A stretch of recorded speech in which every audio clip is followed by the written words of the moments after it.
আসসালামুআলাইকুম Rahmatullah. Strength of ম্যাটেরিয়ালসের প্রথম chapter এর 105 নম্বর mathematics প্রবলেমে আমরা চলে আসছি। যে এখানে লেখা আছে, দেখেন এখানে একটা ফিগার আছে, ফিগারের মধ্যে ফাইন্ড আউট করা আছে কি, এবং আমি পড়ি। এই হোমোজেনাস টোটাল ওয়েট হচ্ছে একটা হোমোজেনাস বার যেটার ওজন হচ্ছে 800 কেজি, যেটা হচ্ছে এবি মেম্বার। হ্যাঁ, এই যে এবি মেম্বার, এটা টোটাল ওয়েট হচ্ছে 800 KG, supported either in by a cable. Cable shown in figure, এই যে কেবল, দুইটা কেবল দিয়ে হচ্ছে এখানে ঝুলানো আছে, এই ফিগারে দেখতে পাচ্ছেন। Calculate the smallest area of each cable, এই কেবল এবং এই কেবল এখানে দেওয়া আছে ডাইমেনশন। স্মলেস্ট কোনটার এরিয়া কতটুকু, if the stress is not exceed 90 megapascal in bronze and 120 megapascal in steel। তাহলে এটা হচ্ছে ব্রোঞ্জ এবং এটা হচ্ছে স্টিল। এটার লেন্থ হচ্ছে 4 মিটার, এটার লেন্থ হচ্ছে 3 মিটার, এখানে বলে দেওয়া আছে। এবং এটার টোটাল ওয়েট হচ্ছে আমার 800 কেজি। একটু মনে রাখার চেষ্টা করেন, দেখেন। আচ্ছা, তাহলে হচ্ছে ব্রোঞ্জ কোনটা, এই ব্রোঞ্জের হচ্ছে 90 মেগাপ্যাসকেল হচ্ছে ম্যাক্সিমাম লিমিট, এবং হচ্ছে এটার হচ্ছে 120। জাস্ট এতটুকুই আমাদের ইনফরমেশন আছে। চলেন আমরা হচ্ছে এটা সলভ করার চেষ্টা করি। আমাদের চেয়েছে কি, যে calculate the smallest area of each cable. তাহলে এই কেবলের যে এরিয়া দুইটা বের করতে হবে, সিম্পল কথা। এখন আমরা পরের স্লাইডে চলে যাই। এখানে দেখেন আমরা ওই জিনিসটাকে জাস্ট সেকশন নিয়েছি। এই যে এইখান থেকে যদি আমরা কেটে দেই, এটাকে কেটে দিলে এইখানে হচ্ছে আমরা বলছিলাম যে টেনশন এবং কম্প্রেশনের ব্যাপারটা।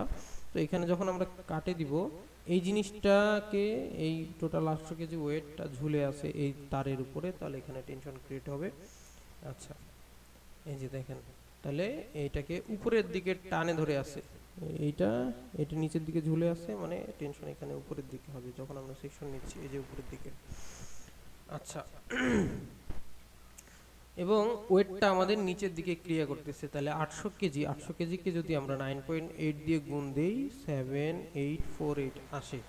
হ্যাঁ, আপনারা চাইলে ক্যালকুলেটারে আমি একটু হিসাব করে দেখাই যে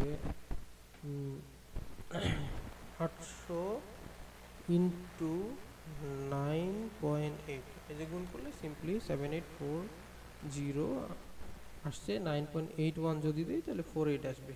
আচ্ছা, আপনারা 9840 ধরতে পারেন, 9848 ধরতে পারেন, আপনাদের ইচ্ছা। আচ্ছা, ফাইন। তাহলে আমরা ধরে নিচ্ছি যে 9848 আসছে, 9.81 ধরে। আচ্ছা, তাহলে এটা আসলো। আসার পরে হচ্ছে আপনারা এখন এটা ক্যালকুলেট করেন। আপনারা যদি 40 দিয়ে করেন তাও কোনো ভুল হবে না, একই কথা। এখন এখানে আমি দেখেন এটার সলিউশনটা হচ্ছে এরকম যে বাই সিমেট্রি। সিমেট্রি কেন, আমরা জানি যে একটা মেম্বার যদি আমরা নেই, আপনারা পড়ে আসছেন, এই মেম্বারের একদম মাঝ বরাবর ওয়েটটা কাজ করে।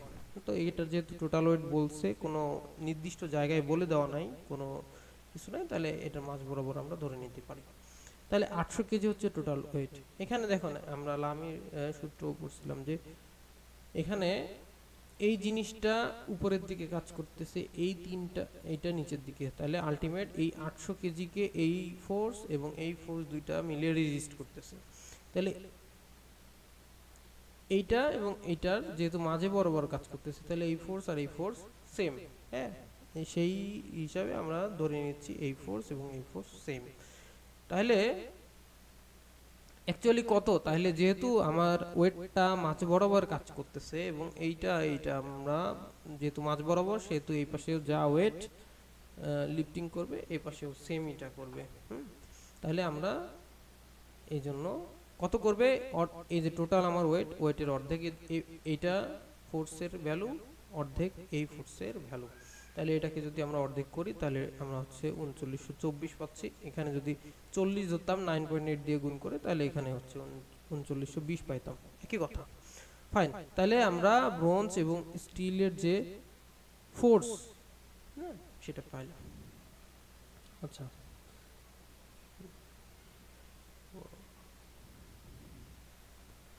আচ্ছা আমরা পি এর ভ্যালুটা পাইছি। আচ্ছা, এখন আমরা জানি কি পি ইকুয়াল টু সিগমা এ। আমি অলরেডি বেসিক ভিডিওগুলোতে দেখাইছি সূত্রগুলো কোথা থেকে আসে, আর যদি না হয় তাহলে আপনার বইয়ের মধ্যেও বিস্তারিত পাইতে পারেন। সমস্যা নেই। তো এই সূত্র আমাদের সকলেরই জানা, এটা হচ্ছে আমাদের আমরা জানি stress equal to P by A, stress equal to P by A, P হচ্ছে ফোর্স। আচ্ছা, তাহলে স্ট্রেস আমাদের চাই নাই, আমাদের এখানে চাইছিল যে স্মলেস্ট এরিয়া। তো আমাদের এরিয়া বের করা খুবই সিম্পল, আমরা এটা জানি না। স্ট্রেস আমাদের এখানে বলে দিছিল যে এটা যে ম্যাক্সিমাম স্ট্রেস নিতে পারবে 90, এটা নিতে পারবে 120। সিম্পল হিসাব, পি ইকুয়াল টু সিগমা এ, তাহলে আমরা এখানে বসাই দিলাম। জাস্ট আমরা এটা অজানা, তাহলে 3924কে 90 দিয়ে ভাগ করলে 43.6 আসে, জাস্ট এতটুকুই। এবং ব্রোঞ্জের ক্ষেত্রে গেল, এটা ব্রোঞ্জ ছিল, বিআর দিয়ে লিখছি। এবং স্টিলের ক্ষেত্রেও same, P equal to sigma এ। তাহলে পি এর ভ্যালু তো আমরা এখানে অর্ধেক করে বের করলাম, অর্ধেকটাই।